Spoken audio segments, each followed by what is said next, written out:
You're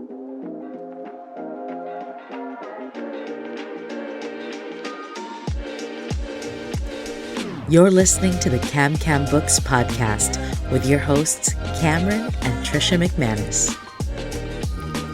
Welcome back to the Cam Books podcast. In this episode, we cover Canto 4 of Dante's Divine Comedy. That's right. So for Canto 4, which we'll do today, the Dante daily is Reason Alone Cannot Save You. To understand this one, we are going to need to have a brief theology lesson before we get into the canto. We have to talk about limbo and what this means in medieval Catholic thought and theology. Dante, as we're going to see, is doing something really unique with limbo. He's not just doing a straight enactment of it. He's kind of pulling a surprise twist on his audience. But in order for us to understand that twist, we need to know what his audience would be expecting going in. So with that in mind, limbo is an Old English word that means threshold. And it's been used to refer to two things.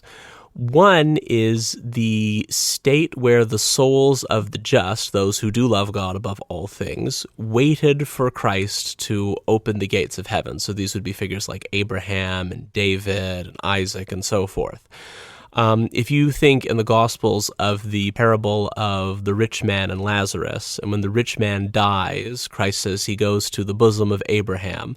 Limbo is a sort of shorthand in Catholic theology to refer to this state. So nothing awful seems to be happening to them, but they're not in heaven yet. They're just kind of waiting.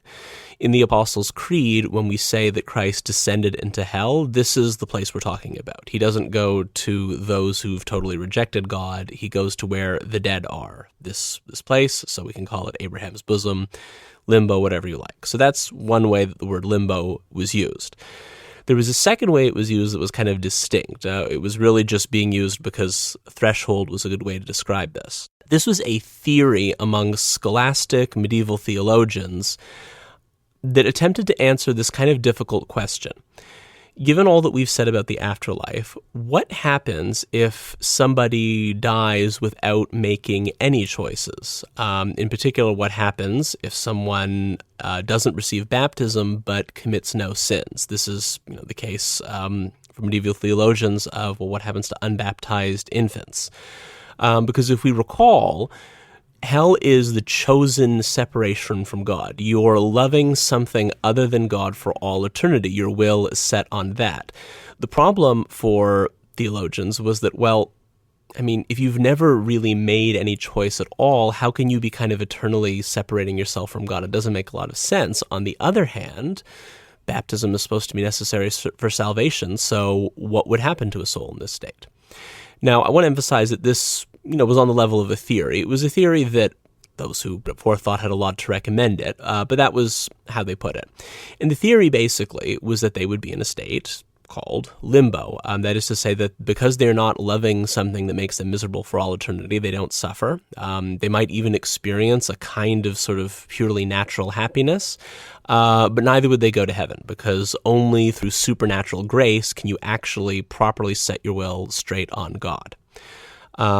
Without getting into too much of a rabbit hole, those of you that pay attention to Catholic news might remember that when Benedict XVI was Pope, a document was put out talking about this doctrine. And I won't go into all the details of it there, but the basic takeaway for Catholics now was that they noted that there was, certainly a Catholic could believe in limbo. It was not against the faith in any way, but also a Catholic could quite reasonably hope that God might find some way to save these infants anyway. He's God. He can act as he chooses.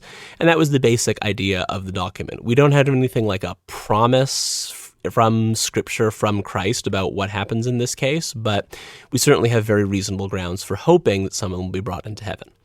So that's key for us to understand what's going on in this canto, because Dante's limbo is not what I've just described.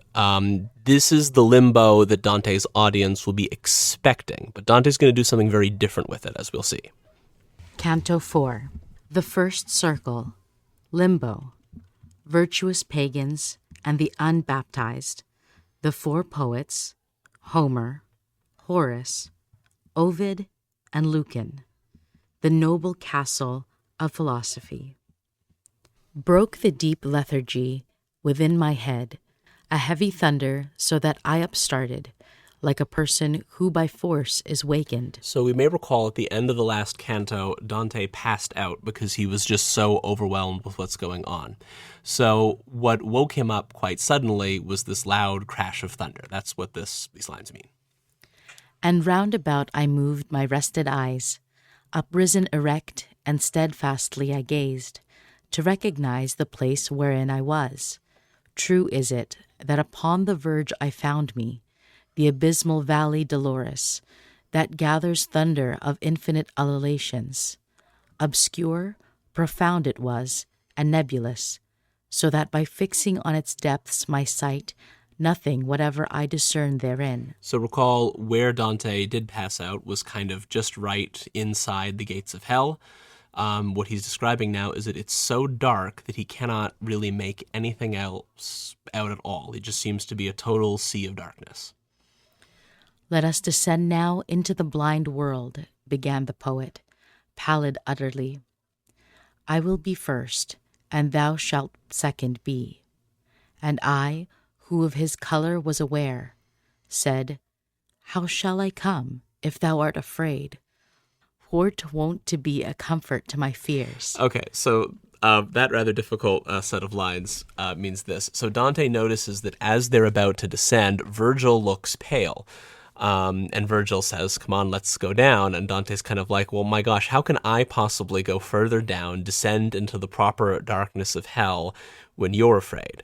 And remember, although we're in hell, we're going through a lot of, thresholds, right? We've had the gates, and then we saw, the neutrals kind of just pushed to the edge of the gates. Then we've crossed over a river, but now we're kind of getting past all the entrance ways, right? We're descending further and further to the real stuff, and Dante's naturally terrified. Can you tell them about the illustration that was made later on that you showed me? So if you want to kind of keep track of where we are in hell physically, and we have talked and we'll talk more about in what sense that phrase can have theological meaning. In the poem, though, we've got to actually understand what Dante wants us to see, and he wants us to see places. So if you want to keep track of where we are, I strongly recommend search up Botticelli's map of the Inferno.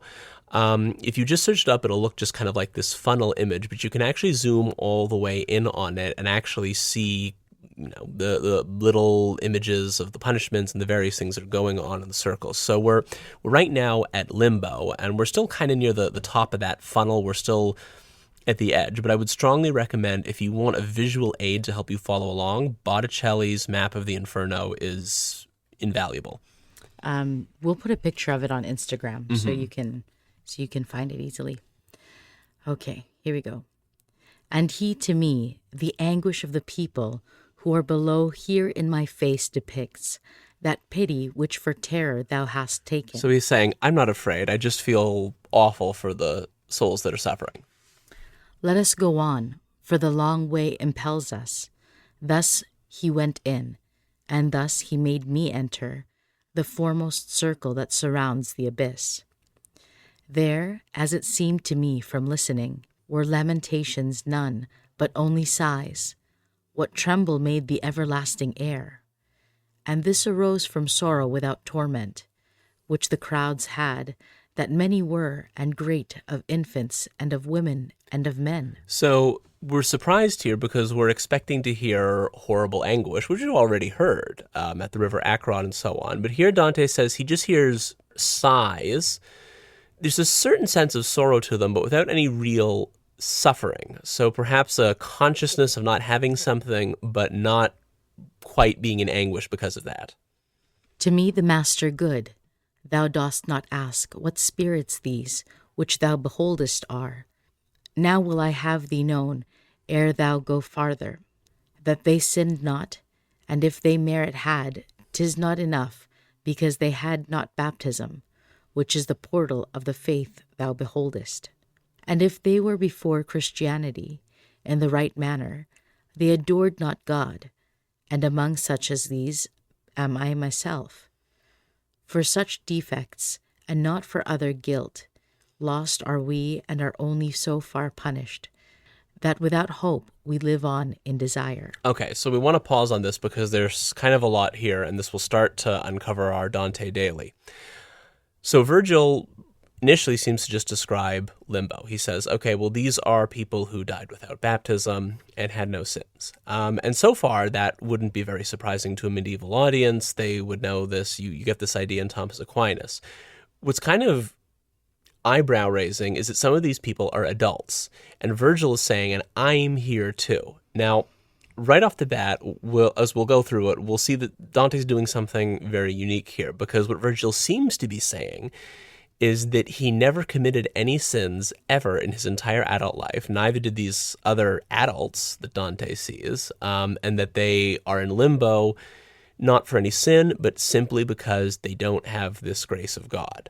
We'll talk about what this idea means, but right off the bat, the medieval mind is going to be saying, but wait, that doesn't make any sense. How can that possibly be? And the wheels are going to be turning in all sorts of different ways. Great grief seized on my heart when this I heard, because some people of much worthiness I knew, who in that limbo were suspended. Tell me, my master, tell me, thou my lord, began I with desire of being certain of that faith which overcometh every error. Came any one by his own merit hence, or by another's, who was blessed thereafter? And he who understood my covert speech replied, I was a novice in this gate, when I saw hither come a mighty one, with sign of victory incoronate. Hence he drew forth the shade of the first parent, and that of his son Abel, and of Noah, of Moses the lawgiver, and the obedient Abraham, and David king. Israel with his father and his children, and Rachel, for whose sake he did so much, and others many, and he made them blessed. And thou must know that earlier than these, never were any human spirit saved. Okay, so this is a pretty remarkable statement. What Virgil describes is what's often called in Catholic tradition, especially in Catholic art, the harrowing of hell. So after Christ died on the cross, he descended into hell, as we hear in the Apostles' Creed, and we remember that the hell in this case means limbo. And he brought these righteous figures of the Old Testament with him into heaven. And he mentions that, among these are Adam and Abel and Noah and many others. And these are saints in the Catholic tradition. That's all quite standard. What's surprising about this is that Virgil describes having witnessed this event, and this is key. Christ left with those people, but he didn't leave with Virgil. Now, at this point, we should probably start to talk a little bit about some of the theology. Dante really, really, really likes Virgil.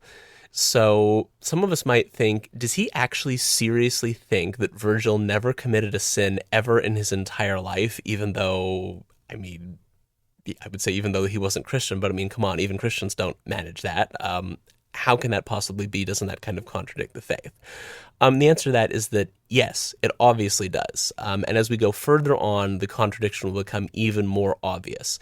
The takeaway point here is not that Dante actually thinks the real Virgil is in limbo. It's not that Dante actually thinks Virgil never sinned. Rather, Virgil represents something in this poem, and in order for the message to get across, Virgil needs to be physically in this location in hell. We ceased not to advance because he spake, but still were passing onward through the forest, say I, of thick crowded ghosts. Not very far as yet our way had gone, this side of the summit, when I saw fire that overcame a hemisphere of darkness. We were a little distant from it still, but not so far that I in part discerned not that honorable people held that place. So we have a couple of interesting things here. Dante even repeats it. He says, I discerned a forest, and then he kind of underlines it, like, yes, trees in hell. That seems a little off. And then moreover, we see a fire. Now we expect to see fire in hell, and this is kind of our first sight of real proper fire, but as we're quickly going to see, it's not the sort of fire we're thinking of. It's a fire for the sake of comfort. O thou who honourest every art and science, who may these be which such great honour have, that from the fashion of the rest it parts them, And he to me, the honorable name that sounds of them above there in thy life, wins grace in heaven that so advances them. In the meantime a voice was heard by me. All honor be to the preeminent poet. His shade returns again that was departed. So Dante sees this group of people crowded around a fire, and he asks who they are, and Virgil gives this enigmatic reply, basically saying that, well, these were men worthy of great honor, and heaven has put them this far and no farther. And then one of the souls speaks, and doesn't speak the way we'd expect a hellish soul to speak. He honors Virgil and says, hey, welcome back.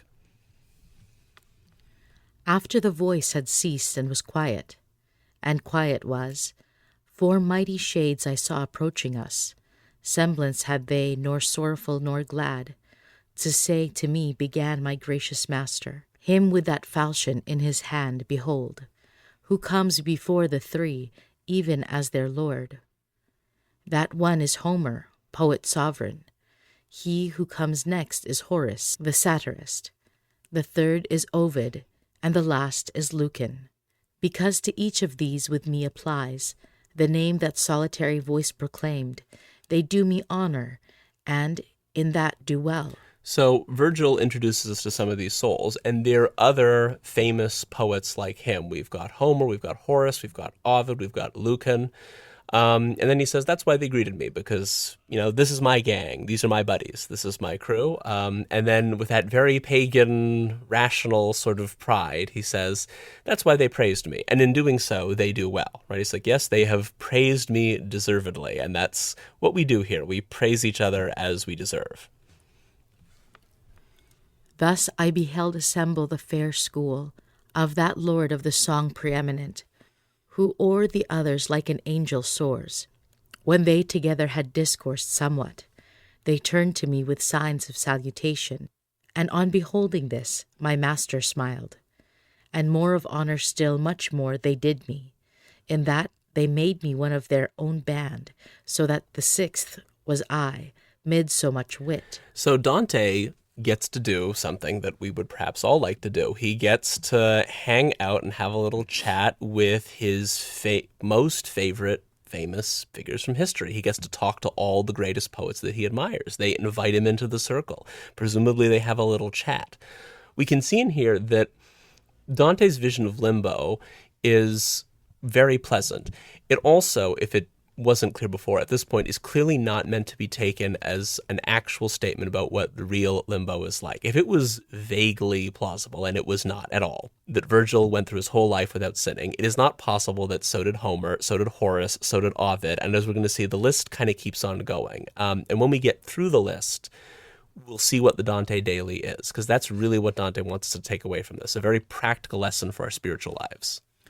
Thus we went on as far as to the light, things saying 'tis becoming to keep silent, as was the saying of them where I was. So Dante's simply saying here that they had a conversation, but it's best not to repeat it. In a sense, it was too good. You can't bring it back to earth. He's a daydreamer. We came unto the noble castle's foot, 7 times encompassed with lofty walls, defended round by a fair rivulet. Thus we passed over, even as firm ground. Through portals 7 I entered with these sages. We came into a meadow of fresh verdure. So they go through a little castle wall and they come into a meadow. People were there with solemn eyes and slow, of great authority in their countenance. They spake but seldom, and with gentle voices. Thus we withdrew ourselves upon one side, into an opening luminous and lofty, so that they all of them were visible. There, opposite upon the green enamel, were pointed out to me the mighty spirits, whom they have seen. I feel myself exalted. I saw Electra, with companions many, mongst whom I knew both Hector and Aeneas, Caesar in armor with gerfalcon eyes. So now Dante introduces us to some of these other souls, and first we see a long list that will continue of great military heroes. These are the heroes of the pagan epics, the soldiers known for their embrace of the great military virtues. I saw Camilla and Penthesilea on the other side, and saw the king Latinus, who with Lavinia his daughter sat. I saw that Brutus who drove Tarquin forth, Lucretia, Julia, Marcia, and Cornelia, and saw alone, apart, the Saladin. Okay, so we should pause here. We're not going to go through a whole list of these figures because we're really trying to get the Dante daily. But what we should know is that they are great political leaders. The last figure is one that some of us may have heard of. Saladin was the great enemy of King Richard the Lionheart. He basically fought against Christendom during the Crusades.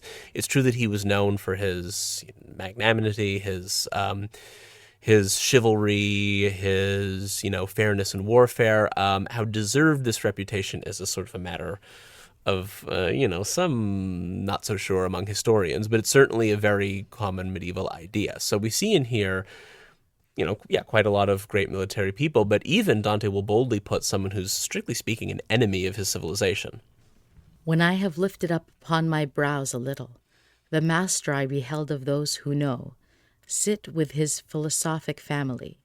So the master of those who know, this is Dante's name for Aristotle, the great Greek philosopher, and we're now going to see that there's also a whole bunch of philosophers in Limbo here. All gaze upon him, and all do him honor. There I beheld both Socrates and Plato, who nearer him before the others stand, Democritus, who puts the world on chance, Diogenes, Anaxagoras, and Thales, Zeno, Empedocles, and Heraclitus. Of qualities I saw the good collector, hight Dioscorides, and Orpheus saw I, Tully and Livy, and moral Seneca. So he's now moving into the sciences beyond philosophy. These are men known for their achievements. Some of them are also philosophers, but they're also known for their perhaps scientific or musical or mathematical achievements.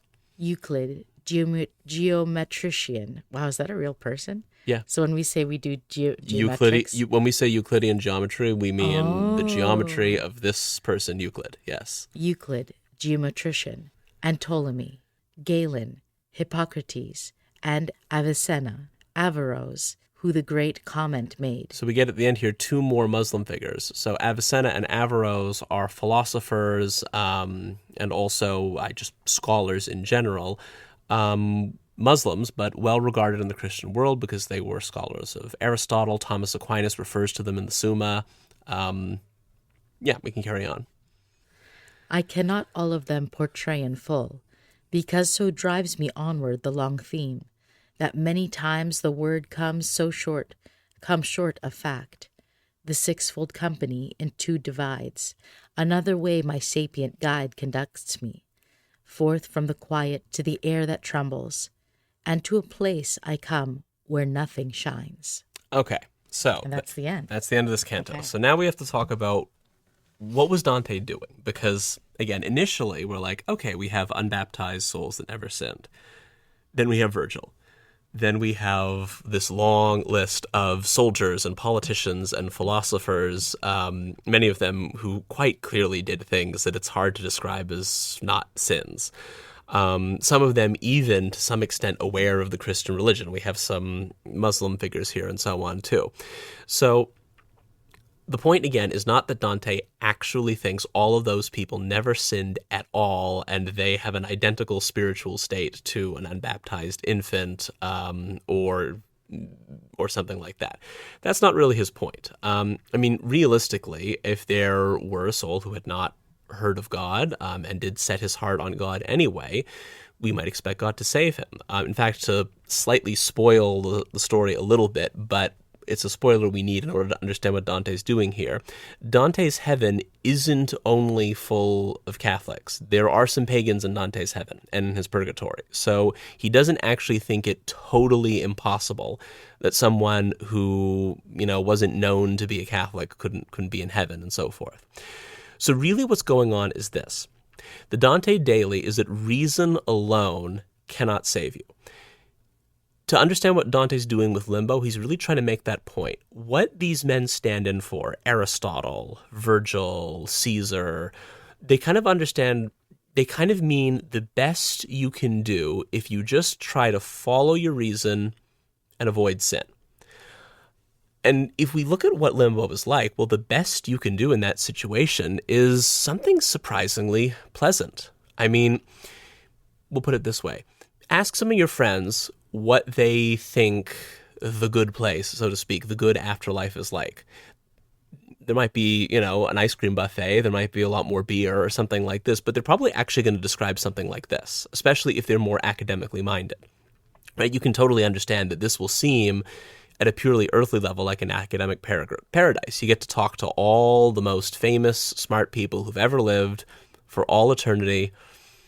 It's a meadow. It's nice. It's trees. It's pleasant. You got a fire. You kind of have all you need.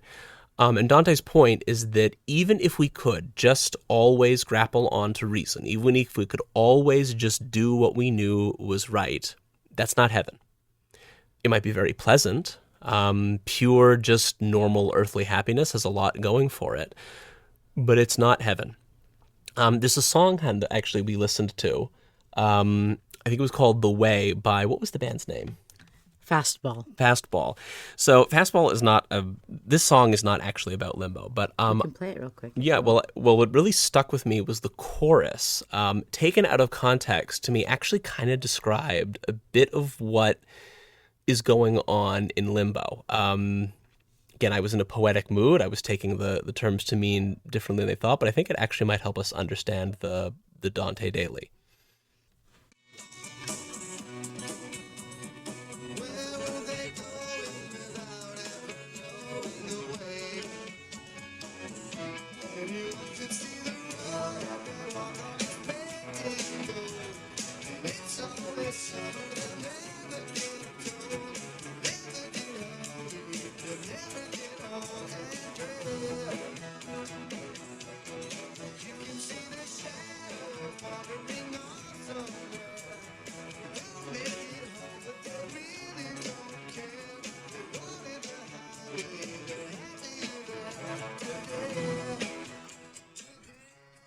This totally, actually, I can totally see it now in a way.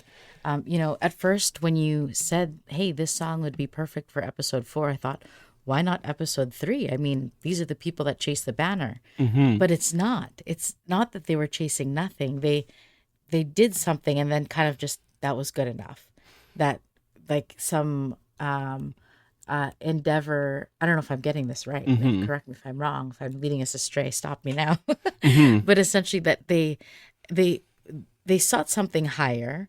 They developed their talents as best as they could, maybe on an earthly level, and it kind of stopped there. Mm-hmm. Yeah, that's essentially what Dante's getting at. Reason alone for him can do a lot. He will hold, and this predates Christianity, Aristotle will hold this, that to do something morally wrong is to do something irrational. That reason alone can tell you shouldn't sin. So what Dante's kind of getting at here is that, that can give you a pretty good existence, like in the song, right? The limbo here is they'll never get hungry, right? They'll never get old and gray. It's always summer. It's comfortable. But I mean, as that thing opens, where were they going without ever knowing the way? The point is, as Virgil says, the reason we're here is that we never knew God. Mm-hmm. We never really knew the God of your faith. So, and then, there's something further. Probably one of the haunting lines for me about that song is that they'll never get home, but they really don't care. They're happier that way. This is the lukewarm. Mm-hmm. Well, it's kind of the lukewarm in a way. Right? Okay. Well, we should understand first, Dante isn't really trying to hold that Aristotle's actually in the spiritual state. What he's really trying to make a point about is what hell is. He's saying that hell is, or might put it more broadly, he's really making a point about heaven. He's saying heaven isn't just not sinning. Not sinning, if it were really possible to do, would result in something like this. If you made, let's say, reason your highest good, you actually wouldn't suffer. Reason's not bad, but it's not going to give you heaven. It's just going it's not the fullest. It's just going to save you from suffering. That's the best thing that we can say about Aristotle and Avicenna and Caesar and Camilla and all the friends that we see here. So that's the kind of idea of, I didn't do anything punishable, mm-hmm. but I didn't do anything ultimate. Yeah.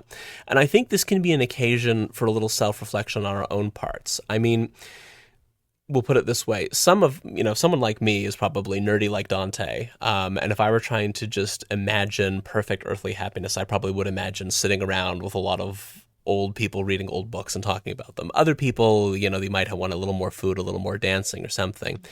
But ask yourself... Like the woman you married. But what you can ask yourself is, at a certain level, is that actually what I want out of heaven? Do I want to just be free from pain? Do I want to kind of just have my needs fulfilled? And that's sort of the end of it? Because that's what Dante's describing here. He's saying that might be very pleasant, but strictly speaking, that's past the gates of hell. I just had this vision, in this song, I love this song since middle school or high school, whenever it came out. I do think of them as going through the desert, and they're kind of skipping town. They're getting to the edge of the border, and there's this kind of no man's land in between the next city. That cool drink of water. Mm-hmm. I think of how good it tastes the first time. Mm-hmm. And this is kind of like we were talking in a similar way about in that first or second episode, we were talking about the Twilight Zone, and he got everything he wanted in terms of a casino and gambling and winning all the time, but it didn't quite satisfy. Yet, the thing is, in hell, it sounds like that idea of heaven, that winning all the time, becomes horrendous because that's all you ever get. Mm-hmm. And winning wouldn't really taste great, so would a glass of cold water if we weren't really thirsty. Mm-hmm. And so if I'm getting this right, I'm taking a second step. Yeah. Is it that they actually are just content with where they are in terms of what they think is a sort of heaven and at least not hell? Yeah, that's essentially what's going on in Limbo. Now, we have to put an asterisk. Again, the main point is that in Catholic theology, as pleasant as this might sound, this is not possible for an adult. An adult does not go through life and make adult choices without having their heart set on something. And the problem is that our reason really is subject to lots of temptations and so on.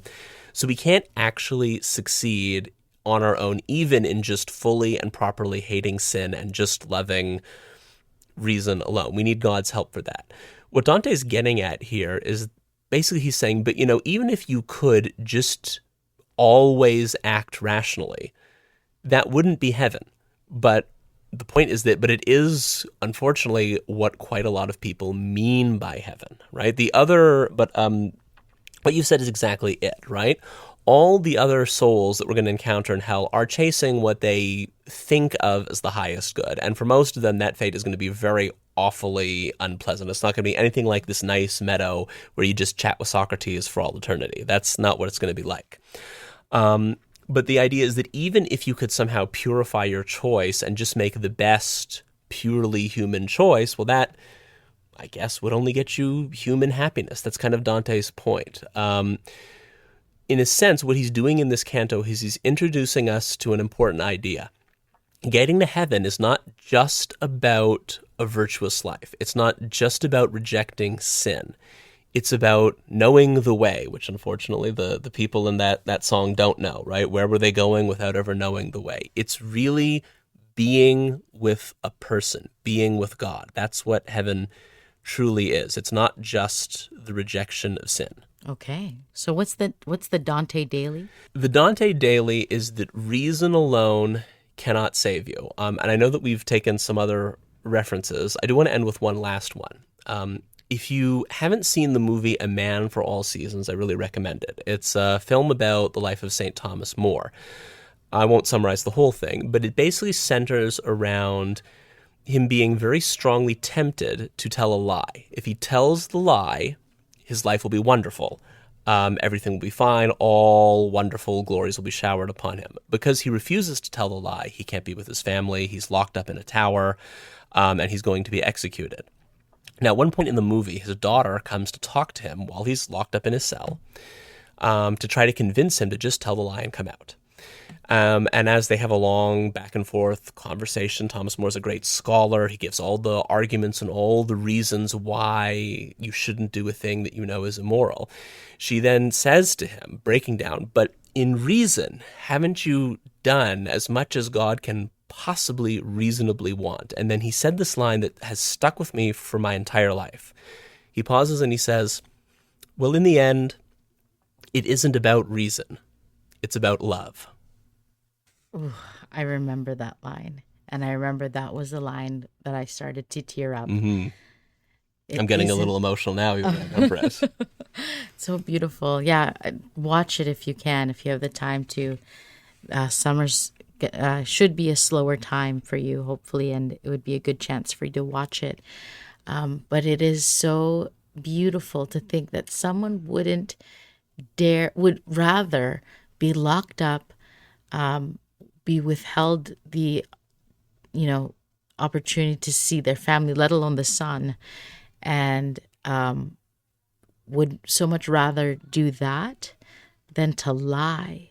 Mm-hmm. And even though it would be a lie that everyone would know he was lying, mm-hmm. and didn't really believe that because he let himself go to jail in the first place, yet to then backtrack on that and then to just go ahead and say it, just to say it. Yeah. He couldn't do it, and it would be something like a great love and that would drive someone that far. Yeah. And that really is the takeaway of the Dante Daily. Don't refrain from sin just because you're trying to be like Virgil, a sort of embodiment of pure reason, and you reject the sin only because you can see that there's something contradictory about it and it's wrong. You want to be like St. Thomas More. In the end, it's not about reason, it's about love. Mm-hmm. I don't want to offend God. Mm-hmm. I don't want to... it's not about my salvation or that I don't want to lose the chance at heaven, but it's because I love God and I don't want to offend him, mm-hmm. more so than my own comfort. Yeah. I suppose one point we could also note is that something we'll see throughout this poem is that Virgil and Dante will often compare their spiritual states.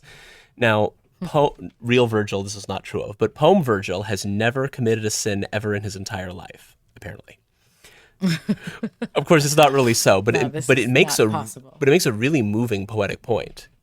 Completely sinless Virgil doesn't get to go to heaven. Dante, who starts out in the dark wood, about to be torn to shreds by these embodiments of sin, he's going to end this poem in heaven, and Virgil won't be with him. It's a big statement. And that's the Dante Daily. Reason alone cannot save you.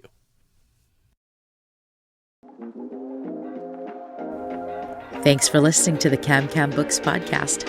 Follow us on Instagram at Cam Books.